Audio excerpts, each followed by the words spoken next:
Hello everyone. तर drilling इंडस्ट्रीमध्ये जाण्यासाठी कोणी प्रिपरेशन करत असेल, खास करून फ्रेशर्स, तर फोमर रिलेटेड काही क्वेश्चन्स आहेत जे इंटरव्ह्यूमध्ये विचारू शकतात. कोणते? तर सांगते. पहिला प्रश्न आहे, जर रिक्वायर्ड फोम हाईट ही 85% असेल, पण ॲक्चुअल फोम हाईट ही फक्त 65% येत असेल, तर तुम्ही पहिल्यांदा काय चेक करणार? 3 ऑप्शन देते. पहिले आहे वॉटर क्वालिटी, मिक्सिंग आरपीएम की रॉ मटेरियल कॉस्ट. आन्सर आहे मिक्सिंग आरपीएम. का? कारण जर आरपीएम कमी असेल तर एअर इन्कॉर्पोरेशन कमी होते आणि म्हणून फोम हाईट ही कमी येऊ शकते.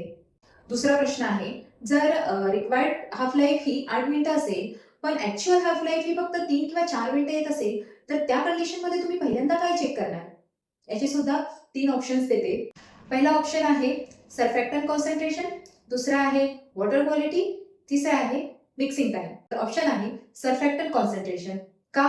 फोम तयार होतो पण लवकर कोलॅप्स होत असेल तर तुम्हाला सर्फॅक्टंट कॉन्सन्ट्रेशन किंवा फॉर्म्युलेशन चेक करावं लागेल. पण जर हे व्हॅलिड रिझन नसेल तर तुम्हाला बाकीचे जे 2 ऑप्शन दिले होते, वॉटर क्वालिटी आणि मिक्सिंग टाइम, तर तुम्हाला ते सुद्धा चेक करावं लागेल. हे 2 प्रश्न आहेत जे वॉटर फोमरवर विचारू शकतात. आणखी एक क्वेश्चन आहे जे मी तुम्हाला देते आणि त्याची आन्सर तुम्ही कमेंट करून सांगा. प्रश्न हा आहे की जर फोम हाईट ही 86% असेल आणि half life he 8 to 9 minute असेल, पण आफ्टर 24 आवर्स त्याच फोमरची फोम हाईट ही फक्त 68 या 69, 70% येत असेल, तर त्या कंडिशनमध्ये तुम्ही फर्स्ट काय चेक करणार? Proper sample storage, instrument calibration issue किंवा रॉंग आरपीएम. तुमच्या मते पहिल्यांदा काय चेक करावं लागेल ते कमेंटमध्ये नक्की सांगा.